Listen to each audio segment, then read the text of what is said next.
Patriots for Economic Progress President, Tembo, thank you so much for accepting to speak with us on this day tonight. Thank you, Andrew. It's always a pleasure.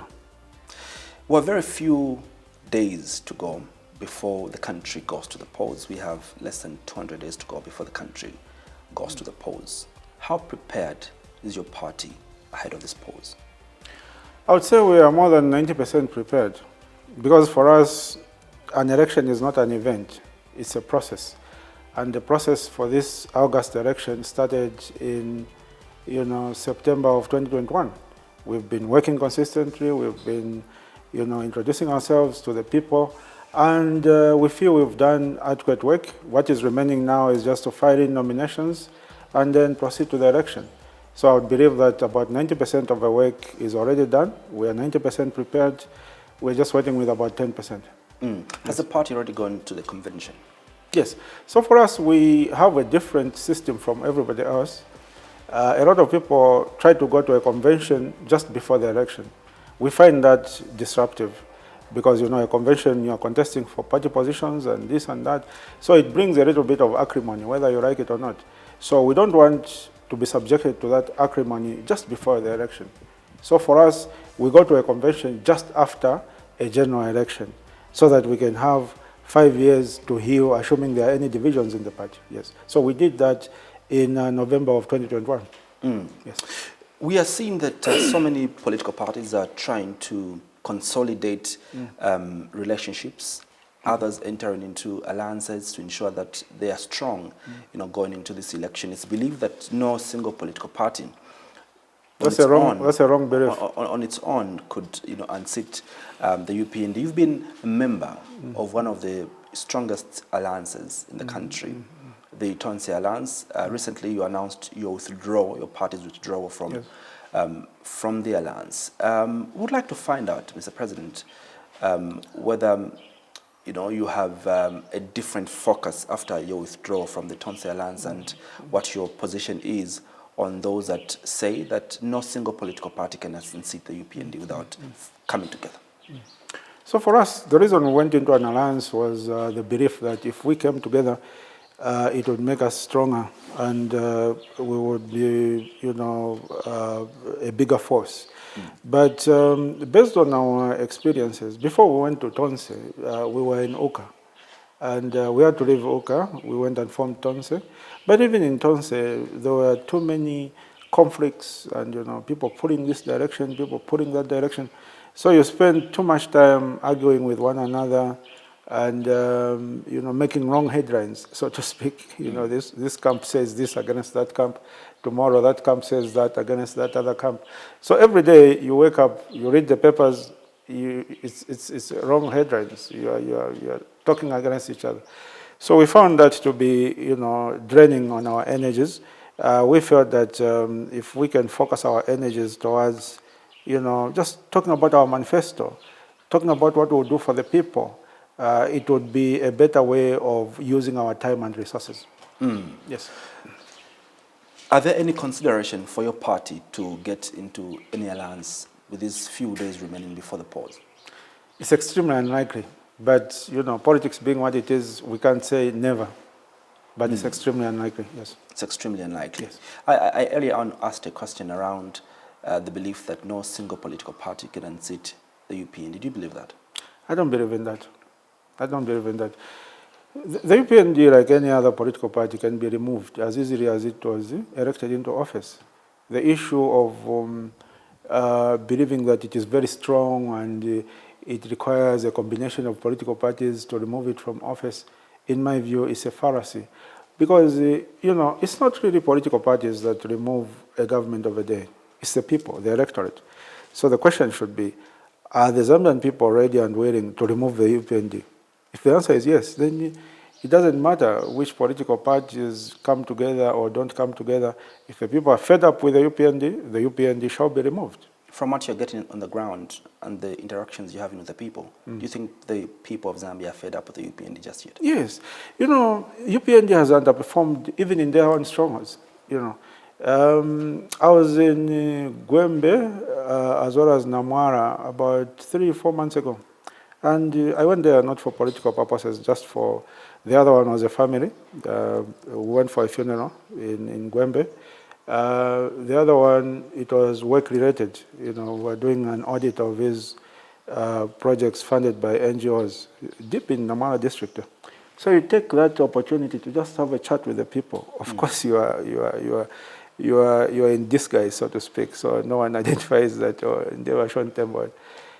So people are upset with the current administration. Right there in the stronghold of the UPND, I'll tell you one of the things that people mentioned that they are very upset about. The issue of, this foot and mouth disease. The people of Southern Province rely, number one, on arable farming, and number two, on livestock. Okay, so the government in the past 4 years has failed to arrest the issue of livestock diseases in, Southern Province. The only thing they've done is to restrict movement of animals.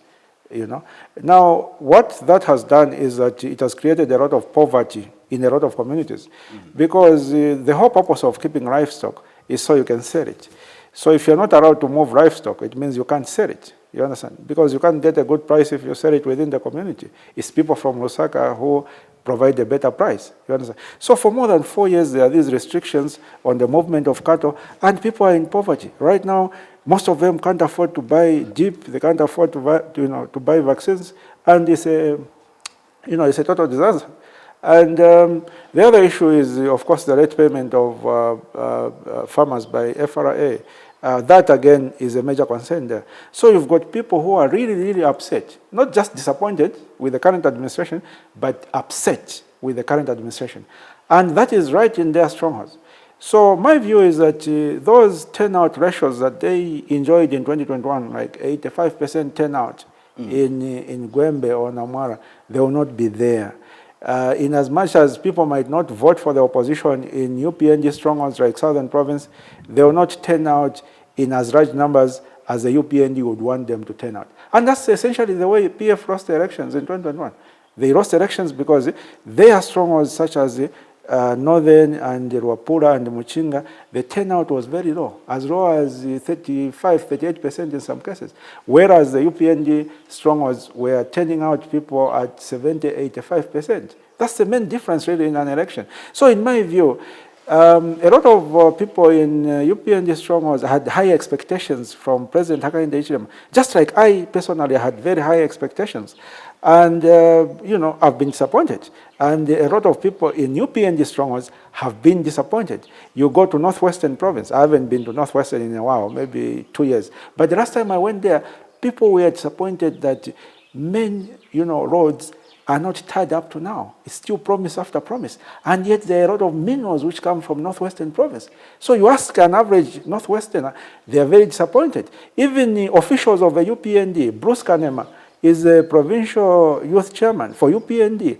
And you go to his page, he expresses frustrations day after day after day, showing flooding, showing roads which are impassable, and, arguing to say, we supply most of the minerals to this country. Why is Northwestern not being developed? So those are the UPND strongholds. And the levels of disappointment is very, very high. So if the UPND feel that they are strong, they're only strong in Lusaka, where their media director, Mr. Maximo, is able to hold media briefings on a daily basis. So they're only strong on social media, they're only strong on radio and on TV, because they're able to pay both private TV and radio stations as well as add their own government radio and TV stations. So there is that false perception that they are popular when you look at it from the point of view of the media. But in reality, on the ground, UPND is non-existent. No one wants UPND. You can do an experiment yourself. Just board a bus one of these days in town, and you're going to a compound and just say, UPND has worked very well, and see how many people turn. They might not talk to you because they'll be afraid of being arrested, but they'll just turn and give you a very funny face, and you realize that UPND is gone. It's gone. It's gone. Whilst that could be true, the challenge, Mr. President, is that the people are not speaking about who to replace the UPND with. Aren't you worried that the people, yes, they're dissatisfied with the UPND, some of them, but they're not speaking about who could possibly take over from them? Because the UPND has done a very good job of preventing any opposition leader from being able to rise. You understand? An opposition leader cannot rise just by being home the way I'm home here. For you to rise, you need to be able to visit communities, go out there, do that. But we're not able to do that. You know why? Two things. Number one, the moment I leave Liberty House here with my people and greet people in the compound opposite here, Railways compound, I'll be arrested for unlawful assembly. You understand? And then, secondly, if I manage to go to, Wapula or go to Northwestern, I'll be attacked by UPND cadres. I'll be stabbed even in a police station, the way we were stabbed in Kawambwa, at Kawambwa Central Police Station. So, the UPND have done a very good job in terms of preventing any opposition leader from being able to rise. And for sure, no one has reason to say that is a sure candidate who can represent the entire opposition, whom the entire opposition can rally behind, simply because they have used Mingarato to undermine the democracy of this country. So that in itself cannot prolong the life of the UPND in office, because a general election is different from a by-election. They can do Mingarato in a by-election, just like previous governments have done Mingarato in by-elections and then went on to lose bitterly in the general election. If you remember 2019, 2020, the PF was winning parliamentary by-elections in Western Province by landslides in Western Province. Then a few months later in the general election, they didn't even win a single councillor in Western Province. So the question is, these are the people who are winning parliamentary by-elections by a landslide in Western Province. In a general election, they don't even win a single councillor. You understand? And now, when you look at UPND, they are not winning by a landslide. They are even losing in some cases. And if they do win, they win by a very thin margin. So if you compare the strength of UPND right now in 2026 to the strength of the PF in 2021, the PF in 2021 before the election was far stronger than the UPND right now, if you are sincere, anyone who is sincere. You understand? So UPND will lose this year's elections, not by a small margin, but by a huge margin. You just here, you've agreed in principle that you, as the opposition, you failed to rise because of what you term as these obstacles that the UPND so far failed to rise. Yes. But there's still time. There's still time. You believe that there's still time for the opposition to rise? Because we're going to go into an official campaign season. Okay? An official campaign season. So the dynamics in an official campaign season are very different from the dynamics in this period we're coming from. In an official campaign season, I can go anywhere I want and meet whoever I want to meet without being charged with an unlawful assembly. You think it's enough time, 90 days? Yes, it is. Because people want change. People want change. Even a week in politics is a lot of time. So the UPND might think that they've sorted out the issue of a true opposition leader rising, but they have not, because that period will be available. And then in terms of political violence, at that particular time, right now, the UPND are able to mobilize their cadres and attack you in a by-election. They get cadres as far as Choma, Monze to attack you. You understand? In a general election environment, there are campaign activities happening everywhere. You understand? So they will not be able to put together a bunch of cadres, give them Land Cruisers and say, go and attack Tembo. You understand? Because there are election activities happening all over the country. So both the two tactics that they've been using to undermine the opposition in a general election setup, they will not be applicable. And that is where we are going in a few months, 2 months from now.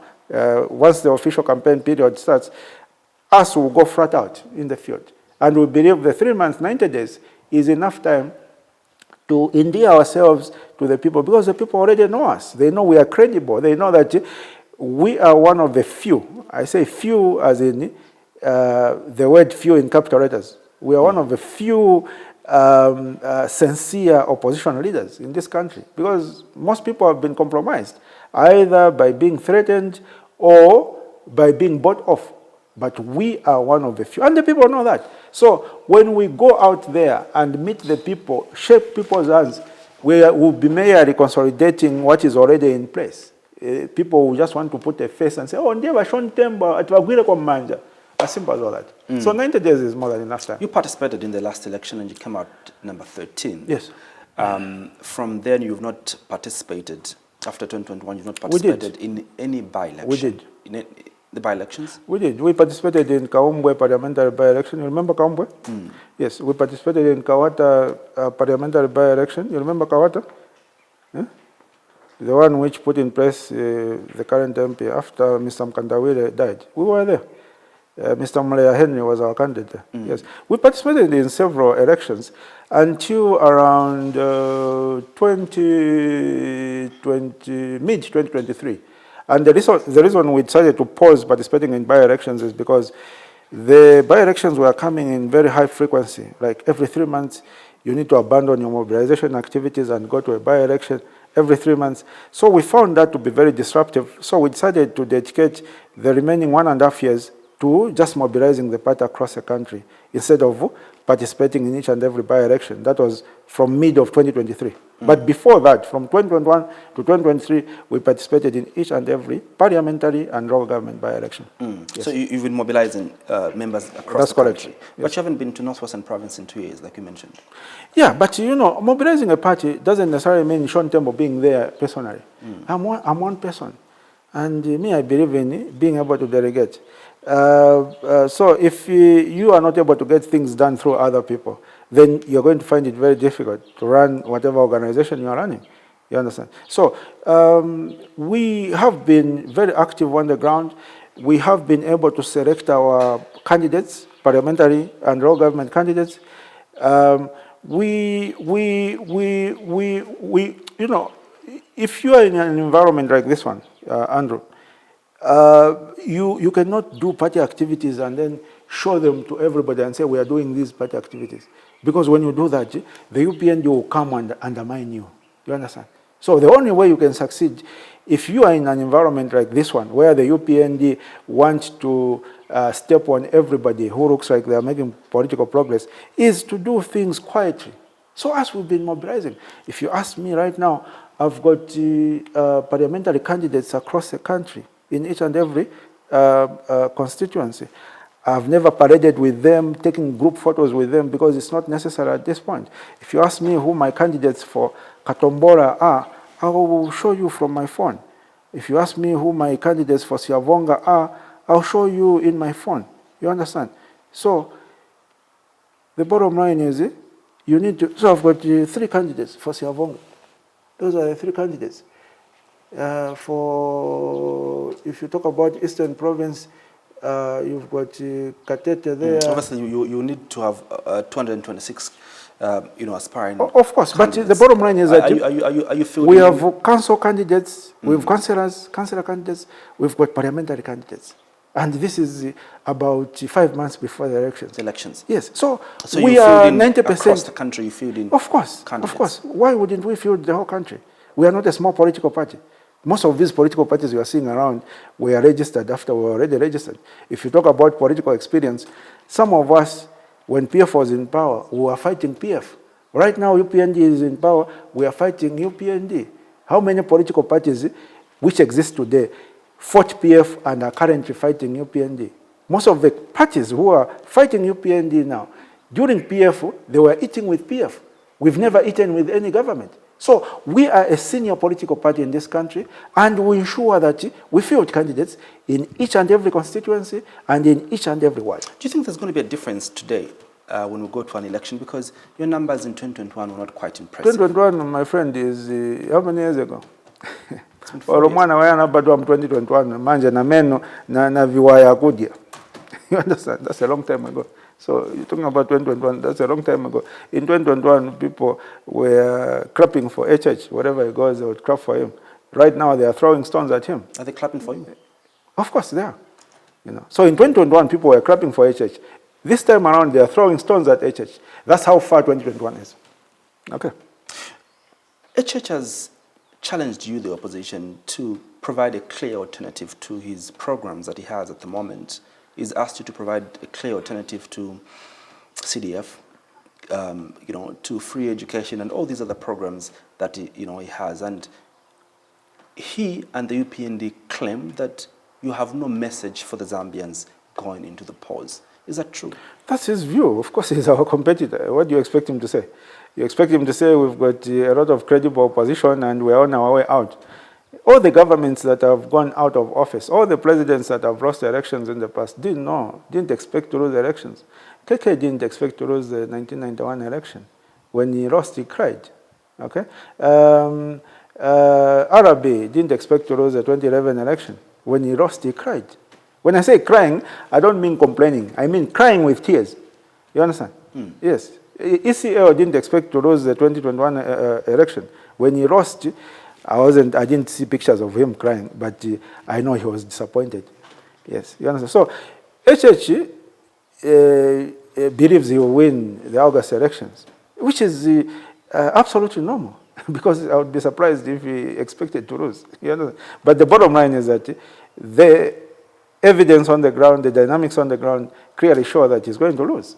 When you talk about alternative solutions, maybe you can ask that question to other political parties, not ourselves. Because for us as Patriots for Economic Progress, and myself personally, Sean Tembo, we are the only political party in the history of this country that have consistently developed and presented alternative national budgets, okay, from the time PF was in office. So far, we've done about 9 alternative national budgets, including the one for 2026.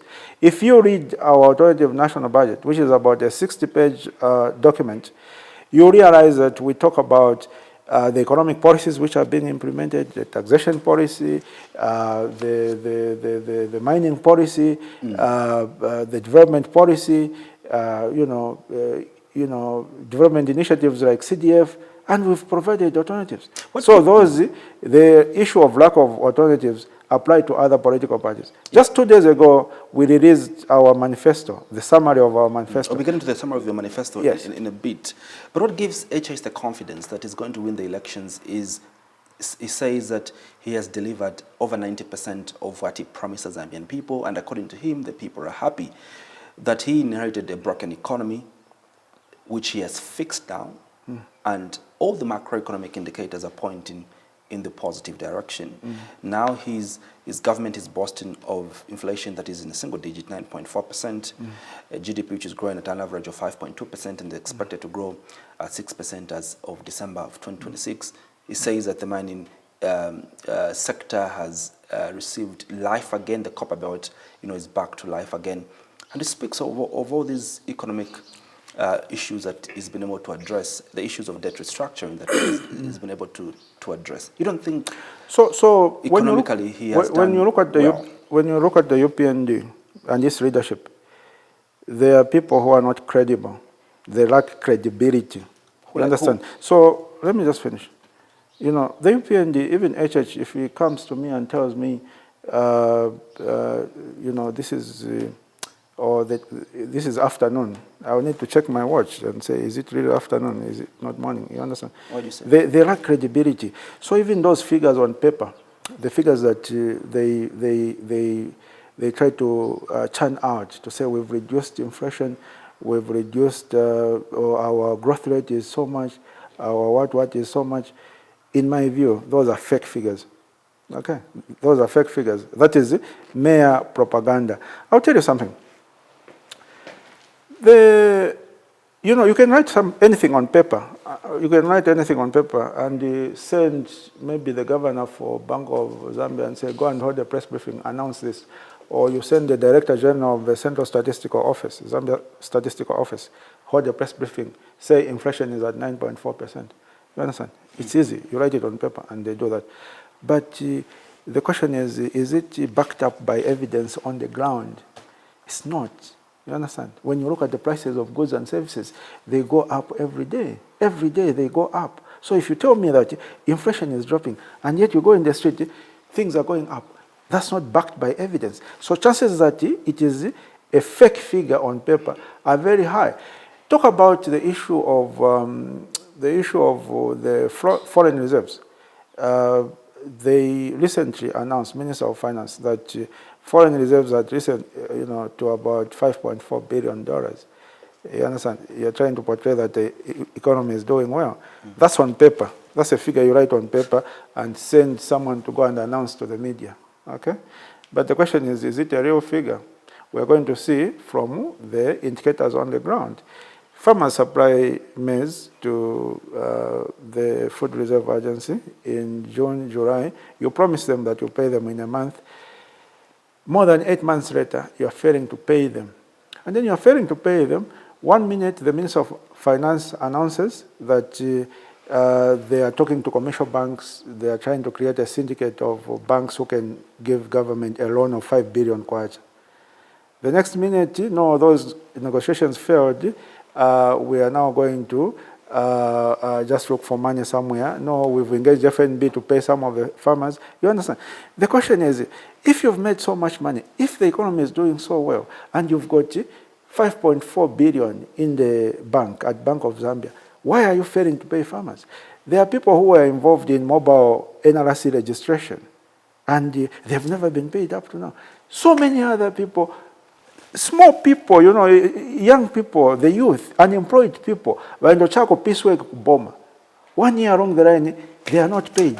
So the bottom line, Andrew, is that the figures that the Upnd announced on paper, and you go and hold a press briefing and say, hey, inflation is so much now.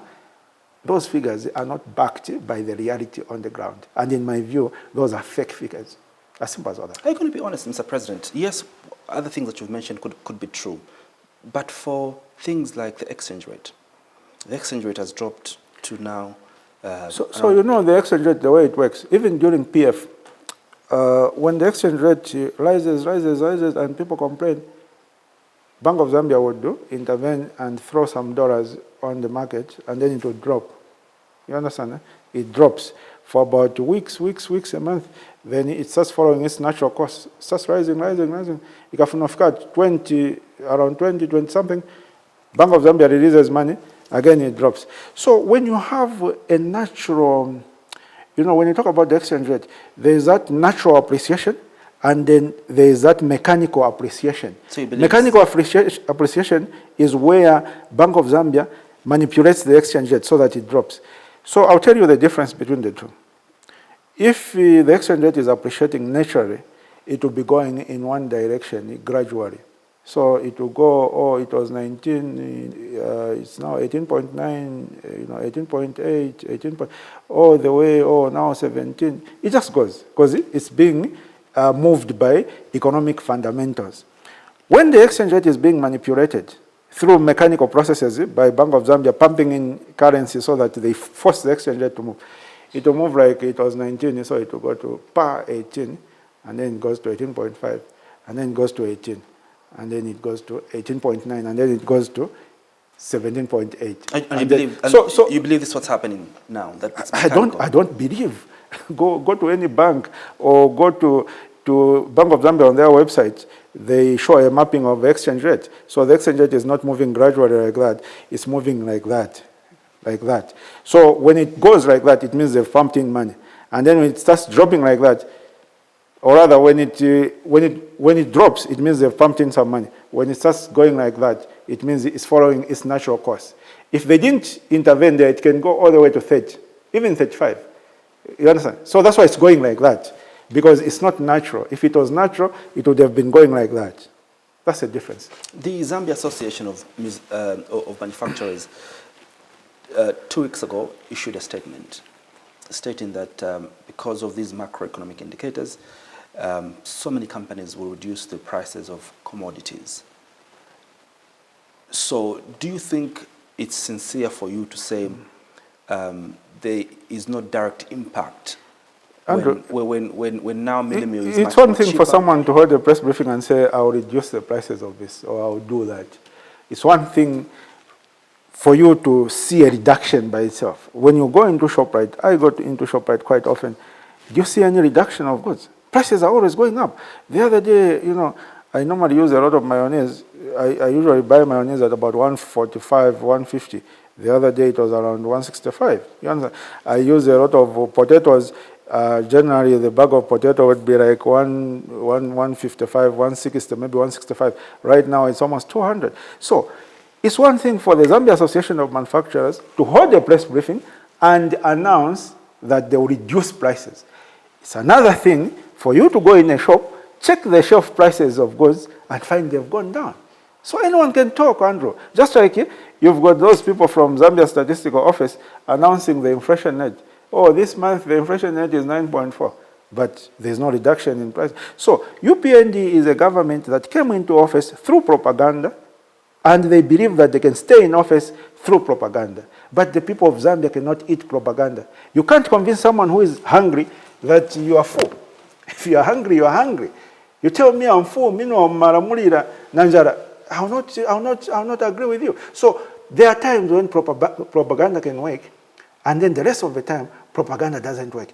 This particular time around, the people of Zambia have seen for themselves that UPND is a government that cannot take them anywhere. And no matter how much propaganda they do, no matter how many radio stations they buy to talk on their behalf, no matter how many TV stations they buy to talk on their behalf, to add on ZNBC so that there's more propaganda, the people of Zambia will not be influenced by propaganda. As simple as that. The message of the PF in 2011 was very clear. Yes. We are coming into government and we ensure that there's more money in your pockets. The message of the that was a PF. The message of the UPND in 2021 was also very clear, that Bali is coming to fix the economy, and the Zambians were. Bali will fix it. Bali will fix it, and the Zambians voted for the UPND. What is the message of the patriots for economic progress? In short, the future is set. The future of this country is set. Yes. That's the simplest form of our message. You summarized your manifesto into 5 points. Yes. Saw that on Facebook. Let's speak to that. Yes. On the key issues that you want to address the first 100 days when you get power in 2020. So the way we designed our manifesto is that there are issues, the top 5, because again, you need clarity there. Those lists are not exhaustive. We just picked the top 5. So we outlined in our manifesto summary, which is a 1 page, we outlined the top 5 issues that will deliver on the day of inauguration. Okay? And then we also outlined the top 5 issues that we are going to deliver 100 days in office. Top 5. Not exhaustive, just top 5. Then we went on to outline the top 5 deliverables that we are going to deliver 3 years in office. And then top 5, 5 years in office. And then top 5, 10 years in office. Let's talk about the 100 days, the first 100 days. We can talk about inauguration, if you like, yeah, so that we move in that order. So on inauguration day, we'll make certain executive decisions, one of which will be to announce and ensure that all work permits of foreign workers working in Zambia are revoked, except in exceptional circumstances. You might ask me to say maybe 2 questions. Number 1, why do that? And maybe number 2, what would be those exceptional circumstances? So the reason we are going to do that is because in this country, a lot of jobs, especially in the mining sector, are occupied by foreigners. Even simple jobs, finance manager, metallurgist, mining engineer. And yet our universities, on every yearly basis, they produce metallurgists, mining engineers, what. Those people are languishing around. Some hardware on the market. You understand? So we only have Zambia, and our people need to work in Zambian companies. Me, I've had the privilege of living in the region. I've lived in South Africa, Botswana, Namibia, and Kenya. I know how difficult it is to get a work permit when you are working there as an employee. You understand? Unless you are an investor. So why should other people come to Zambia and take Zambians' job while we've got qualified people in this country who are languishing? So we'll bring that to an end. What will be the exceptions? The exceptions will be cases whereby maybe a particular skill is not readily available. So you bring a foreigner, but then they still need to have some understudies, people who need to learn from that foreigner. And we'll give them a time. If it is 3 years, teach those 2 people under you, after which you must go back. We'll thank you, we'll pay you for having done that, but you need to go. Our people need to take over. As simple as all that. Okay. One of the second key policy that we're going to implement on Inauguration Day is, I'm getting old, Andrew, so if you allow me to read, my mind is not as sharp as it was some time back, yeah. The key, one of the key, one of the other key policies that we implement is to revoke all the tax holidays that were given to the mining sector. This is on Inauguration Day? On Inauguration Day, yes. And the reason is simple. If you go to the compound, whoever buys sugar, whoever buys boom, washing paste, the old lady there after selling agrisamiris buys boom, they're paying tax. They're paying value-added tax. The second key point on Inauguration Day, which we're going to deliver to the Zambian people, is we are going to revoke all the tax holidays. And the reasoning is simple, really. Another Zambian pays tax. Others through pay as you earn, others through value-added tax, indirect taxes. So why should the big multinationals in the sector not pay tax? I've had some arguments from our colleagues in the Upnd who have argued to say government never gave any tax holidays to the mining sector. And the other day I produced a detailed write-up and I referred them to paragraph 195 of the 2022 national budget on page 35 of the national budget, where the minister clearly wrote to say he'll give tax holidays to the mines and that the revenue loss arising from those tax holidays will be 3.2 billion kwacha per annum. So you're talking about 4 years or so. That's a lot of money, you understand? And then the reasoning, or rather the argument that the minister gave at the time was that by giving tax holidays to the mines, it is going to attract more investment in the mining sector, and that Zambia was going to reach the target of 3 million metric tons of copper in 3 years. That was in 2022. You fast forward to 2025, our total copper production in 2025 was actually less than it was in 2022. Because in 2022, it was around 935,000 metric tons. In 2025, it was 895,000 metric tons. So it was 40,000 less after giving more than 14 billion kwacha in tax holidays. Not only did we fail to reach the 3 million target that the minister promised us, but we were even less than we were in 2022. So what is the justification to keep giving tax holidays to the mining sector? So a Tembo government, on day one, Inauguration Day, we're going to revoke those tax holidays. We'll ask the mines to pay a fair share of the tax. If they don't want, then we'll look for other investors. You can't exploit us. You can be our partners, yes. It has to be a 50-50 arrangement, as simple as that. Another key deliverable on Inauguration Day is that all the medical personnel who are volunteers at the moment are going to be employed on a full-time basis, and then they'll also be paid for the period that they were working as volunteers. If they were working as volunteers for 4 years, we'll pay them a lump sum for the period. And the reasoning is simple. A Tembo government will build a fair and equitable nation where equal work will amount to equal pay. Why should, let's say people were classmates at Ridgeway. One is employed by government, the other is a volunteer. They are both working at Chilende Level 1 Hospital, doing the same work, equal qualifications. The other one gets a salary, goes to feed his family. The other one, achoka po chabe, mongani pansoro, akunkumula chabe ntolo. Does that make sense? Is that fair? Where's the money going to come from? From the tax holidays that we are going to cancel. Because that's billions of dollars. So it's more than enough to pay a doctor. My doctor offers that. Very, very, very small money. You understand? So we need to build an equal and fair society. To me, you need to really be a leader who doesn't care about people, to want to exploit jobless people and make them work free of charge. Because that is exploitation. Those people, they work as volunteers for the simple reason that they think government will employ them because they've worked as volunteers. So the government creates that expectation, that legitimate expectation. And then force people to work as volunteers, and then they just dump them. They don't even employ them. Because in most cases, even when time for employment comes, they don't even hire the volunteers. They go and hire someone who didn't even volunteer. That is exploitation, Andrew. And as a leader, you need to have a conscience.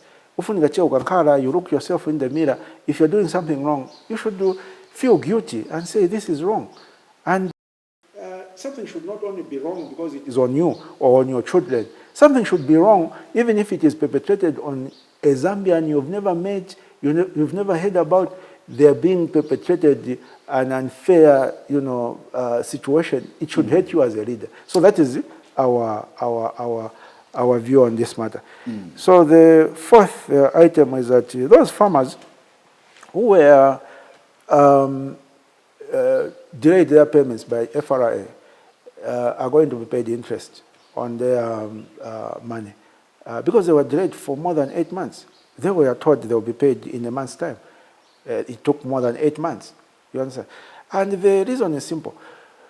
When the government owes you money, it's as good as you lending government money. Okay? And government does borrow through treasury bills and government bonds. Others, they borrow for, government borrows sometimes for 30 days, sometimes 60 days, sometimes 90 days through treasury bills. And whenever it borrows through treasury bills, they pay interest. So when you borrow from a bank and other investors in Lusaka, mulipira ma interest. When you borrow from a farmer in Gwembe, you don't want to pay interest. And it's the same government. What is the justification? Because the farmer in Gwembe is not a rich man. You will not hire lawyers. Is that your justification? So in my government, there will be equality. You understand? Everybody will be treated fairly and everyone will be equal to everybody else.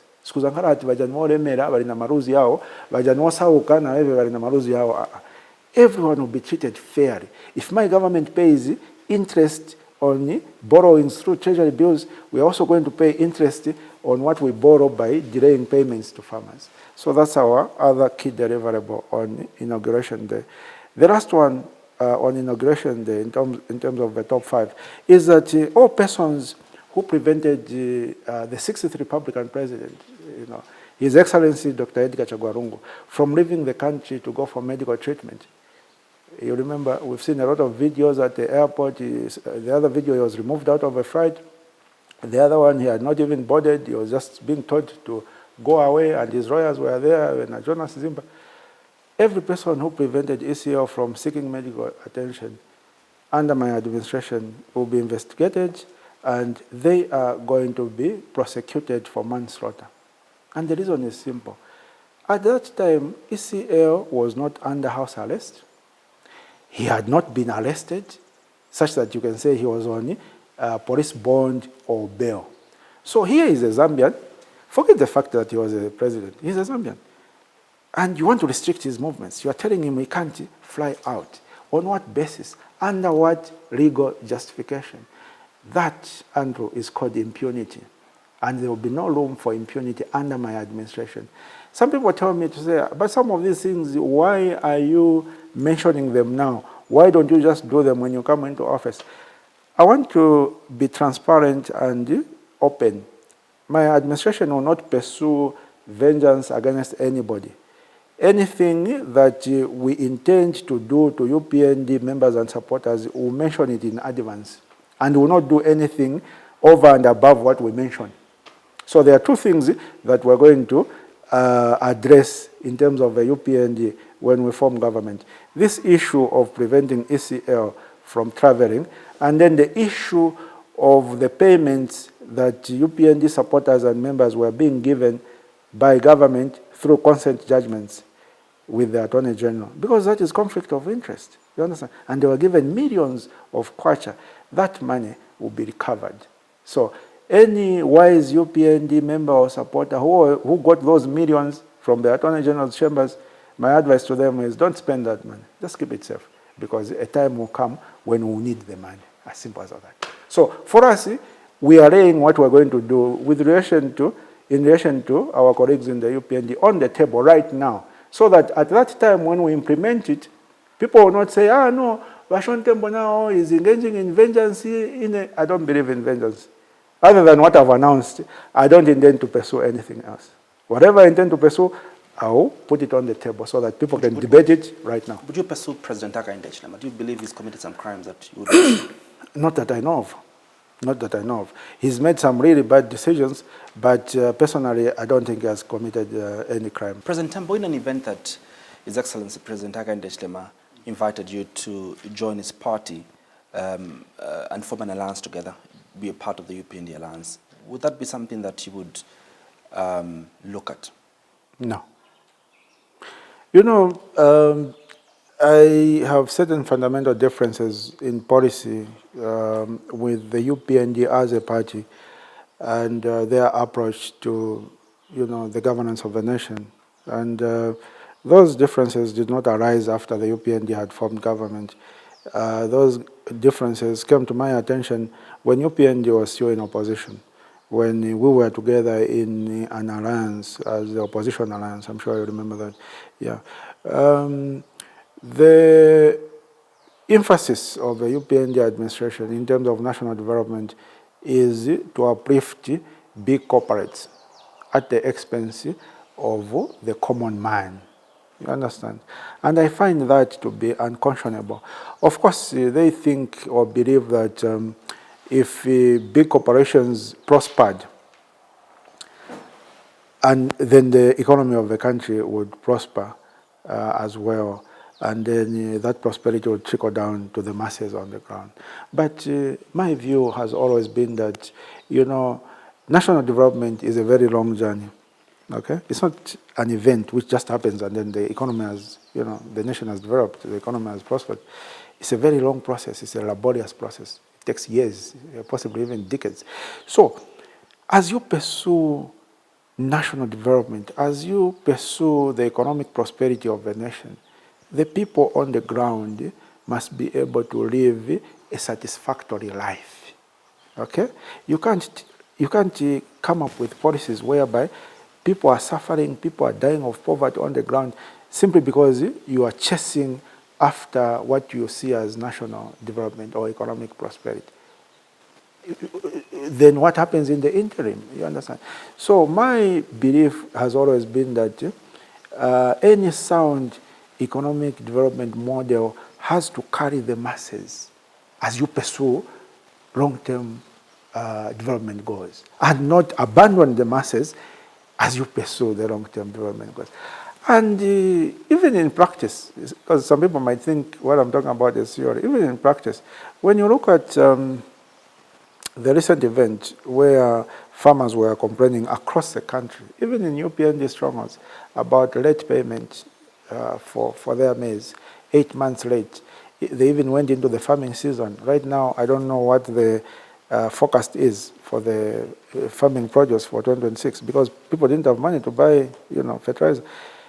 So you are abandoning these masses while you are talking about having $5.4 billion in reserves. So you are pursuing this fictitious economic development agenda at the expense of the masses. To me, that is unconscionable. And even if I was to join Upnd, I would still be subjected to the policies of the Upnd because you can only join a party because you agree with these policies. I don't think I would be able to, my mind would be free to be enjoying myself. You know, you are driving in this big GX using government fuel. Meanwhile, the masses are suffering on the ground. My conscience wouldn't be clear. So instead of me lying to myself because of my stomach, I don't think I can work with the Upnd. Not because I've got personal issues with the President Hakainde Hichilema. He's actually my friend.